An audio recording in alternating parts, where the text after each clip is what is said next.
వికాస్ విద్యా సంస్థలు జంగారెడ్డిగూడెం. ఏలూరు జిల్లా జంగారెడ్డిగూడెం బ్యాంక్ ఆఫ్ బరోడాలో గోల్డ్ బాధితుల సంఖ్య రోజు రోజుకు పెరగడం మరింత ఆందోళనకు దారితీస్తుంది. ఈ సందర్భంగా వైఎస్ఆర్ కాంగ్రెస్ పార్టీ మచిలీపట్నం నియోజకవర్గ పరిశీలకులు జట్టిగురునాథరావు బ్యాంక్ ఆఫ్ బరోడా వద్ద ఆందోళన చెందుతున్న గోల్డ్ బాధితులను పరామర్శించారు. అలాగే గోల్డ్ బాధితులకు న్యాయం జరిగేలాగా బ్యాంక్ అధికారులు చర్యలు తీసుకోవాలని డిమాండ్ చేశారు.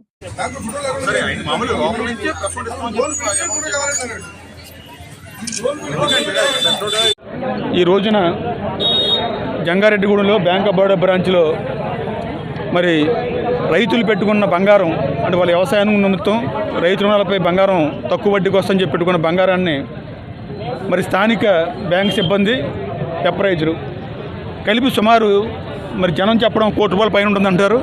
₹1,00,00,000 పైగా బంగారాన్ని వస్తువులు తీసివేసి మరి వారు వేరే విధంగా దాన్ని నమ్మకం కూడా చేసుకొని మరి రైతులని ఖాతాలు మోసం చేసే పరిస్థితి. మరి ఆందోళన పరిస్థితుల్లో మరి వైఎస్ఆర్ పార్టీ తరపున మరి అక్కడ రైతులకి ఖాతాదారులకి భరోసా ఇవ్వాలి. అలాగే బ్యాంకు వాళ్ళతో ఏ రకంగా ఇస్తారనేది రిటర్న్గా చెప్పించాలనే ఉద్దేశం ఇక్కడ రావడం జరిగింది. మరి స్టేట్ బ్యాంక్ మరి మా బరోడా బ్యాంకు అలాగే మన జంగారెడ్డి ఎస్ఐ గారు పోలీసు వారితో కూడా మాట్లాడడం జరిగింది. వారందరూ పత్రిముఖంగా రికార్డు ప్రకంగా హామీ ఇవ్వడం జరిగింది.